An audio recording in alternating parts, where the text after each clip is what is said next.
welcome back. Today I have a new favorites video for you.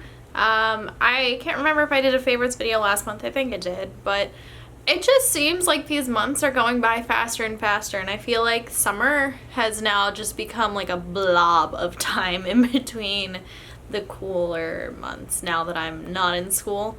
So this favorites video is going to be less on the makeup side, more on like general things. My cat has joined us. Alright, first thing on the list is definitely a makeup item, and I think I may have talked about this in my last video, or I may have mentioned it on Instagram when I got it actually. It's the Katy Cat Matte lipstick. It's Katy Perry and CoverGirl. They have this like collaboration, and this is in the shade Couture. Okay, it's this beautiful like mauve-y pink but kind of warmer toned shade, and I'm wearing it on my lips right now.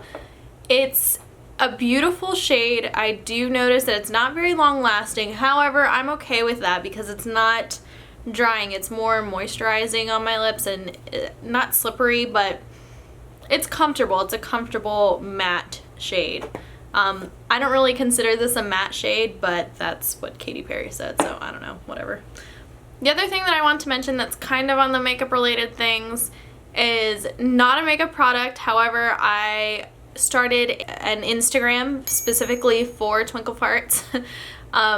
I'm not using my personal one for blogging or anything like that anymore. Makeup posts, craft posts, tech posts, stuff like that that I am going to blog about or vlog or make videos about. So if you are interested in keeping up with me in real time, Instagram would be a great way to do that. Another thing that I have really liked this past month is a drink called Nutchello.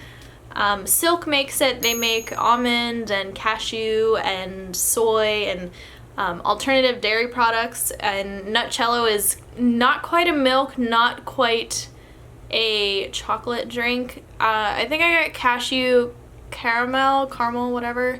So they have a couple different flavors. One of them has coconut, which I can't have. The other one was like, I think dark chocolate and almond, and then this one was cashew and caramel.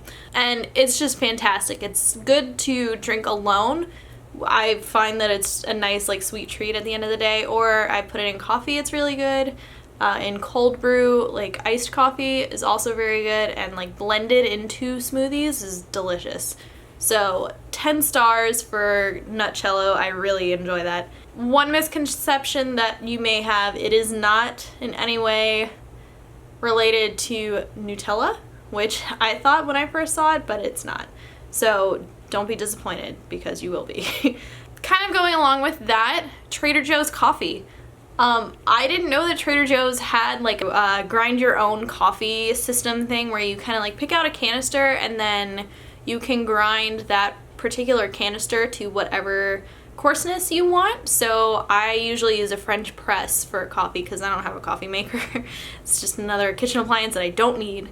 But I use a French press for either loose leaf tea or French press coffee.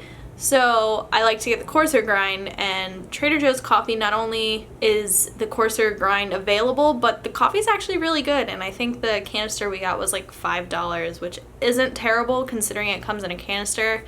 I don't like bags. I feel like bags go stale quicker, and I don't drink that much coffee at home, so I feel like if I get a coffee bag, it will just lose its freshness, and the canister has actually held up quite well, so 2 thumbs up for Trader Joe's coffee. I enjoyed that. Trader Joe's coffee also has like this awesome selection. I think I counted at least 10, probably more, canisters of different types of coffees ranging in prices from the $5 traditional Trader Joe's coffee to like the Kona blend, which I think was, I want to say somewhere in the $20 range.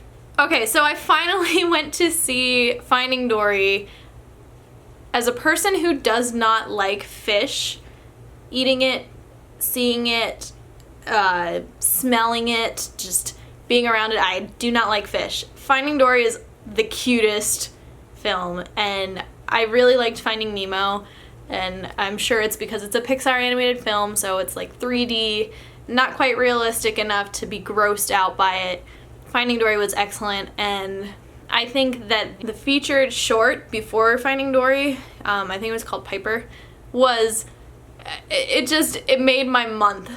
If I could watch one thing over and over and over again, it would probably be Piper, because it was just impeccably crafted, and as someone who is in the digital craft profession, I know how hard they worked to make that, and it's just, I feel like I appreciate that more than the average person, and I understand how much just goes into that, and it was an amazing little feature, and I think it was all of like 5 minutes, but it captured the personality of this little sandpiper so well, and I will rave on and on about it.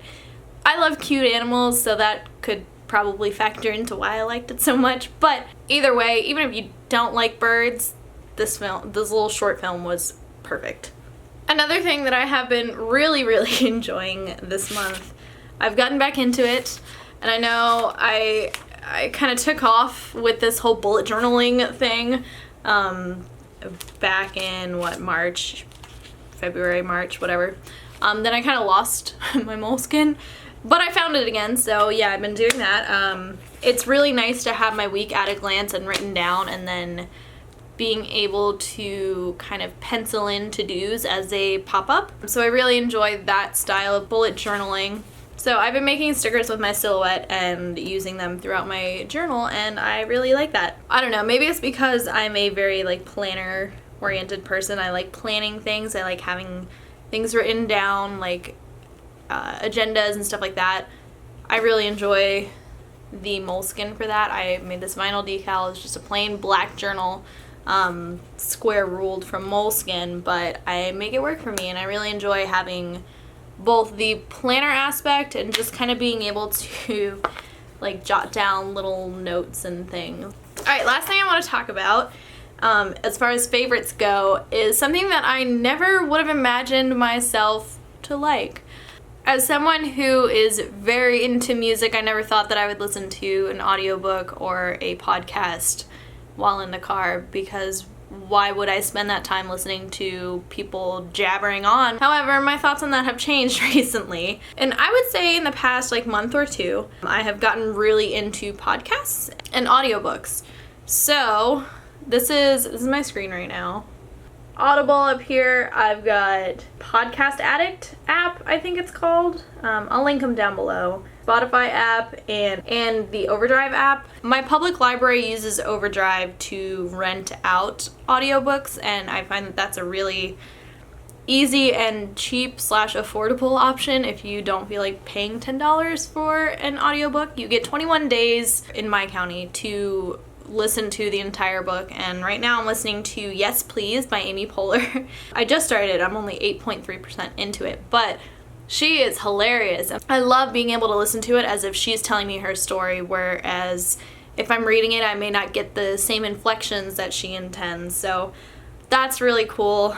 Previously, I was listening to Everything I Never Told You by Caroline Ng, I think. It was alright. It was an okay book. I feel like it's easier to power through a book when you're listening to it versus reading it, because I would just fall asleep if I'm reading a boring book, and I have this like personal thing where I can't just abandon a book. So being able to just listen to it and kind of not zone out, but just kind of like was really helpful. As for podcasts, there are a couple podcasts that I like. One of my absolute favorites is Anna Akana, is actually a YouTuber, and she does this one called Explain Things to Me, and it kind of brings on these people in different professions that will talk about their day-to-day life, and her and her co-host will ask them questions and just kind of like pry at what these people do for a living, and it's really interesting to hear. She had a mortician, she had, this one is a paranormal investigator, she had a craft liquor brewer. I don't know what they would be considered. It was a vodka company out in California, and this guy started this company from the ground up, basically, and she kind of picked his brain, and that was really interesting to listen to. Back when Better Call Saul was on, they had one, it's called The After Show. It's put on by AfterBuzz, and they do a couple different shows, but when Better Call Saul was on, they would kind of like recap the episode, and it was a couple, like a panel of people and they would talk about like what they thought that each scene meant and how they thought the plot was going to progress and stuff like that. And it's really cool to kind of kickstart your own thinking and think more in depth about TV shows that you watched. I don't know. Maybe I'm just really into like diving deep into things. I don't know. It's just really cool. I really like podcasts more than I thought I would, and I like audiobooks more than I thought I would, so I thought I'd share that with you guys. Now that I've gone on and on about podcasts and other things that have no relation to makeup, I pose this question to you: what kind of foundation should I try next? I know I talked about Tarte Rainforest of the Sea before, still kind of thinking about that, but if you have any other suggestions, I have oily skin, have a lot of acne scarring. If you can suggest something, let me know.